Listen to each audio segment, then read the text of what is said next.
Hello lovelies, welcome to my channel. My name is Bryony and I do cruelty-free and vegan makeup reviews and tutorials on this channel, and also deep dives into the environmental and ethical issues around the beauty industry. But what we're doing with this 12-part series, all ready for the festive season, is we're going through all of the good news stories that have happened in the beauty industry due to people making change, due to all these sorts of like positive inventions, just people actually like doing good things. So that is what we're talking about. Today the topic is people who stand up for representation and the people that make the real waves and changes. So get your makeup palettes ready and join me, or you can just tag me on Instagram here if you actually do follow along with this look. Also, do follow me on Instagram and join in on my stories, because you're the people that chose this outfit for a Christmas party that I'm going to. You're the people that told me that I should dye my hair this color, so if it wasn't for you participating, I wouldn't know what to do. Oh, now of course I'm not going to be able to cover every single person, every single like amazing company that has made waves, so please do list them down below. Comment down below if there's anything that is like a really good beauty news story or just someone that we should know more about, because I think that this is a great platform for sharing information. Once again, I am ready to film. Once again, my neighbors begin doing work outside. Happy holidays. And now a cop helicopter. Oh, this is perfect. Lovely. Great. First things first, tape, because I put my foundation on first, otherwise I look like a ghoul. You've seen we're doing kind of like a festive twist on the Foxy eye trend that everybody fell in love with. Slush 2 palette, going in with a bit of Coral Oasis to begin with. This is a very simple makeup look, but we're not covering the most simple of topics today. So when I started doing like just a little bit of research into this, I actually just did a Google image search for makeup adverts from the 60s, and I was like, I'm sure that there'll be like some stuff at least. There was one with a poodle on her head. Of course it was a white woman, because that's just something a Caucasian person would do. Trust me, I can speak on the matter. I dress up my cats for Christmas, I know. There's one or two ads where you do see like a little bit of diversity here and there, normally more towards light-skinned or potentially white passing black people or people of color, or when it comes to Asian representation, typically tends to actually just be as in like, ooh, in terms of Asian representation, 0 in terms of Indian, but again, every single Google search comes up with like different information. It wasn't really until like a couple of times in the 70s, a bit in the 80s, and then the 90s you started to find a few more tokens put in there, typically because of supermodels and supermodel fame. I'm sure that you'll all be aware of Naomi Campbell. I know that a lot of people are quite young, so they weren't really around for the time where the supers really did like just own the stage. There were 5 of them, but it really was just down to one of the 5, because there were originally 5, then later on Kate Moss was added when she got a little bit old enough. Naomi Campbell was the one black person amongst all of the white people in the top 5 of supermodels. So in the top 5 you had Christy Turlington, Claudia Schiffer, Linda Evangelista, and Cindy Crawford, and of course Naomi Campbell as well. Now the thing is that Naomi, despite being one of these top 5, she actually wasn't paid as much as the rest of the girls, and it was a really apparent thing, and the girls actually, like, this is allyship. They stood up for her, which was fantastic. So for example, I'm actually going to take a little bit of red wine, just a little bit. Very nice. So for example, in terms of like allyship that actually means something, both Christy and Linda actually said to people, because people genuinely did not want Naomi to work with them because she didn't fit their typical aesthetic of Caucasian.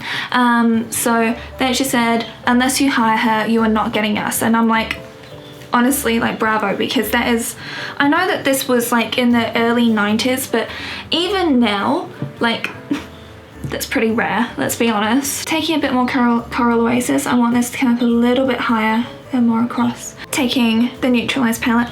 She was incredibly brave because she actually spoke up about it during the time.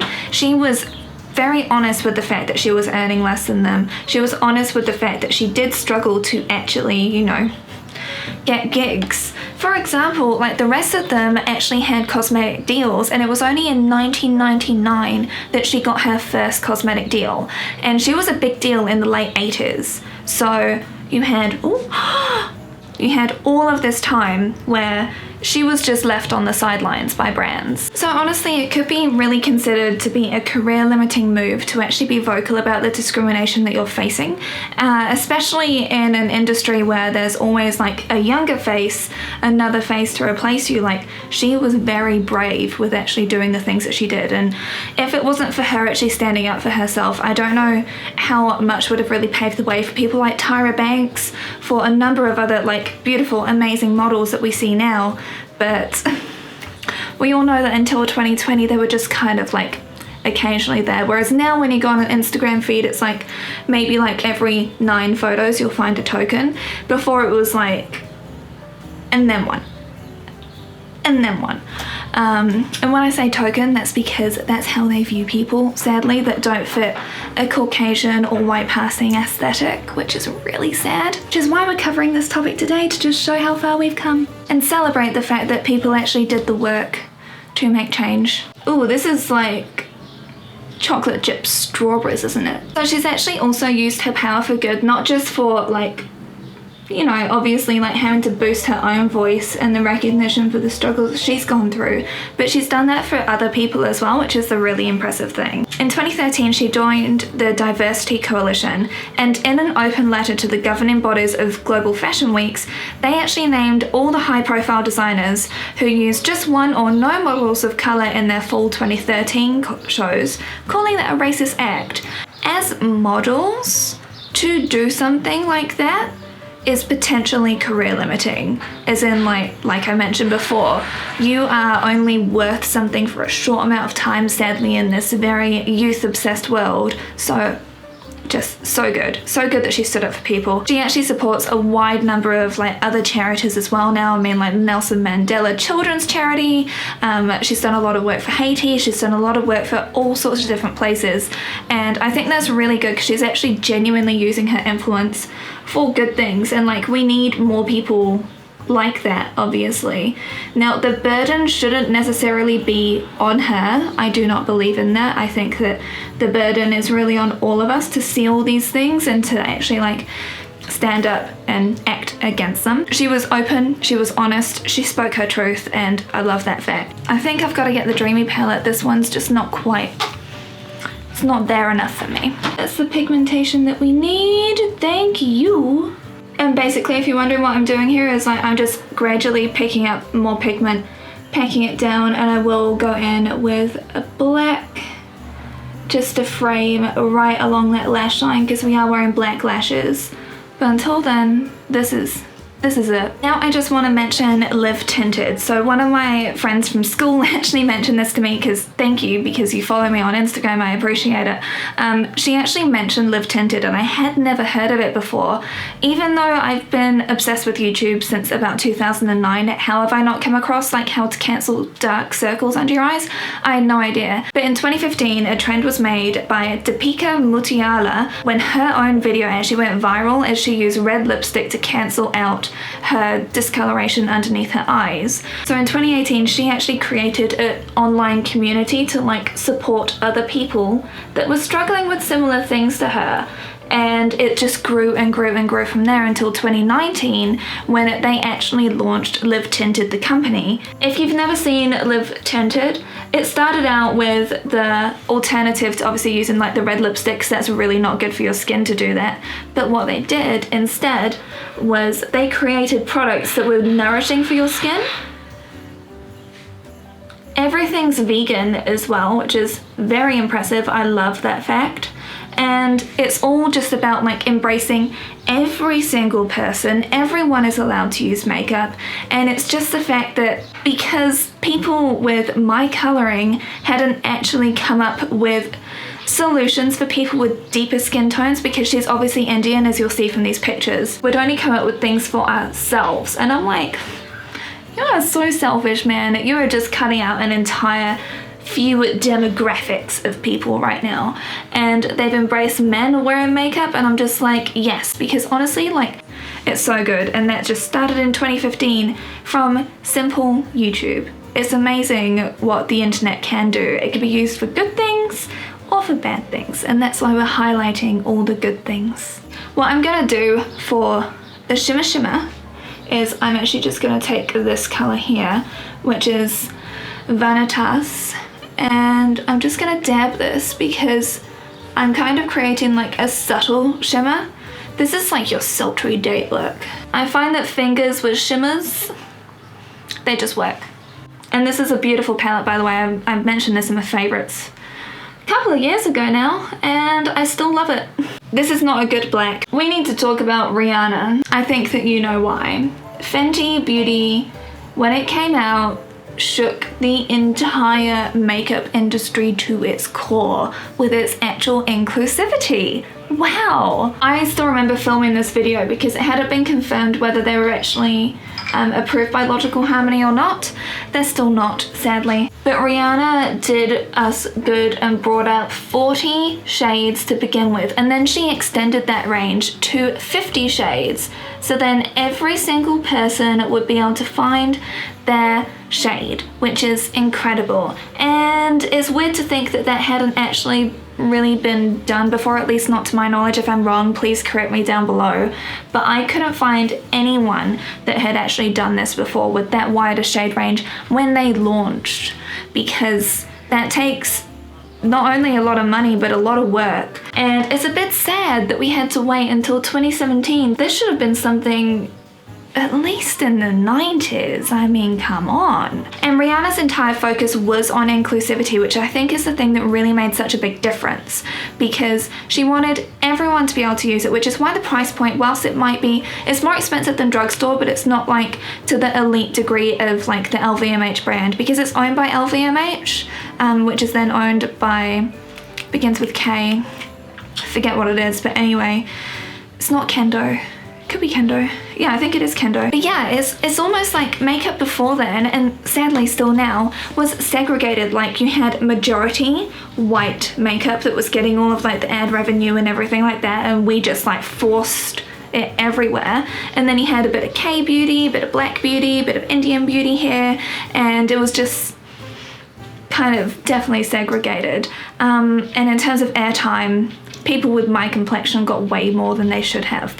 So it was amazing to actually see what they'd done here with Fenty, and of course like she's expanded into all different things. It's a bit weird that it's under LVMH considering their lack of inclusivity, but I mean that's a business decision that Rihanna made herself. It's not my doing. If it was up to me, I would have just done that independently, but I guess you get a lot of access to a lot of things using LVMH, but then I'm also like, But yes, like I said, I don't use them because they're not Logical Harmony approved and because it's owned by LVMH, which does still test on animals, so I'm not comfortable with it, but I know that I'm still trying to find a foundation that matches that Fenty one, because I still remember making that video because that's one of my highest viewed ones, and it is incredible. It's an amazing foundation. She didn't just like phone it in like what a lot of other celebrities did. She genuinely cares, and she did like amazing work, and she continues to do amazing work. So I'm just like, because she actually laid the path for other people as well, and she just set a standard. Like I said, when I say the whole beauty industry was shook by what Rihanna did, I genuinely mean it. Now when a company launches, or when a company comes out with foundation shades that basically go like 3 shades darker than me, everyone calls them out, and we've just done so much work in terms of like inclusivity. And like I've personally found it a definite struggle because a lot of the smaller indie brands from New Zealand and Australia, they don't really cater towards darker skin still, and it's meant that I haven't really reviewed them because I'm like, you need to include everyone. You can't just make stuff for rich white people. Thank you. Ama Beauty was actually created because Rihanna had set the pace for this. Now, I'm making an entire separate video on that because 2020 is when they've really shaken things up, and you will have definitely heard of what they've done, and if you haven't, you've been living under like some sort of internet rock. It's almost like you still watch TV, and it's like, who does that in 2020? Man, their eyeliner, their mascara, their foundation looks absolutely incredible, and I'm like, we need people like this. We need brands like this. But it's also so sad that we have to wait for black-owned brands to cater for everyone because people with my skin tone couldn't be asked. It's really not that hard. If startup brands can do it, then well-established, massive, multi-million-dollar, billion-dollar brands absolutely can. You have zero excuse. Same with lipsticks as well, actually, because a lot of lipsticks are incredibly weak on lips anything other than like the pastiest of lips like mine. So that is what we're actually going to talk about next, because we're rolling back the clock to 2011, and you might have heard of them. I hope you've heard of them. So the lip bar. If you watched Shark Tank, you would have seen that they actually got rejected for their idea in 2011, which is genuinely like really sad, and I don't quite understand why. I'm not gonna go watch the episode because I'd rather just find out more about the brand and the great work that they've done. But Melissa Butler is the founder of the company, and she actually started making lipsticks in her actual kitchen, which is incredible. I love that fact. But she just noticed like the severe lack of diversity in the lip products and just in makeup in general, and she was like, well, why can't people just express themselves, and why do we have to conform to this one type of beauty? With the lip bar, everything is vegan and cruelty free, and they just have that plastered straight on their website, which is wonderful to see. They're still not Logical Harmony approved, and I'm hoping that they'll actually just take those few extra steps to actually do that, because I really want to support them. But they also ship internationally, they're easy to access, and I think that the work that they do is genuinely awesome, because again, this was started from a point of inclusivity, because everyone should be allowed to wear makeup. And you know how blue lipsticks and like green lipsticks, all these weird colors, they've been acceptable since around about maybe 2018. These guys were like the people that started to put it on the map in 2011. So paving the way for inclusivity, for creativity, for people that actually want to, you know, use makeup to express themselves rather than just, you know, conform. I'm just gonna do my mascara and lashes, and I'll be back to like chat with you about the rest. A bit of a pro tip, by the way. When you wear Topanga, it actually stains your lips, so it doesn't actually matter what happens afterwards. So even if you run out of lipstick during the night, your lips will still be stained in this beautiful color. If you're wondering what lashes I'm wearing, these are the Fallon lashes from Sass Beauty. And there are of course influencers that you can follow as well that are making really positive change, which I want to highlight too. I will have them linked down below. If there is something that I want you to take away from this, it's the fact that no matter what platform you've got, you can actually create like wonderful change and growth and learning. Like, even if you've only got a small circle of friends, say you've got like 5 followers or something, what you put out there will actually plant little seeds, whether it's positivity, whether it's information, anything. Like, that's why I'm just gonna highlight these influencers I actually really do like, and I think that you should follow as well. I've looked like some sort of like 2000s like rejected girl with my hair in the way it was. We need this to be fluffy. We need this to be pretty. Channeling glamorous mermaid. Oh. Oh. Now if you want to know how to do my hair, this is literally just using the tints of nature. This is the bold colors and the shade rose gold, and I've got a whole number of different videos on how to actually do this, like just up here if you're interested, because this is not the first time I've used it, but this time I used 2 boxes.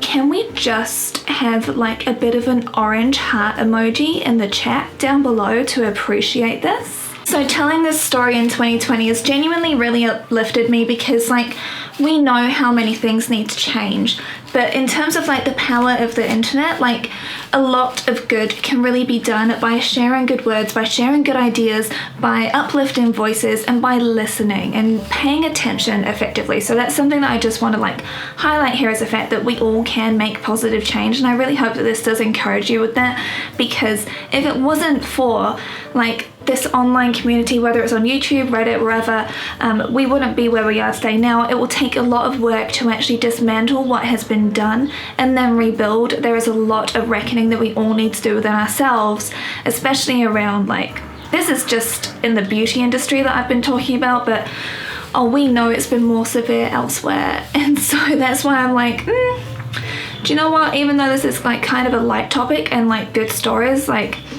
we still have a long way to go, and I think it's important for all of us to like recognize that fact. So hopefully this will have inspired you. Maybe you're going to support the companies that I mentioned. Maybe you're going to support the influencers that I mentioned. Who knows? Not all influencers are vapid POS. Just saying. I hope that you all have enjoyed this video. Don't forget to tag me on Instagram if you do try out this look, and I'll see you lovelies again very soon with a new video. Bye!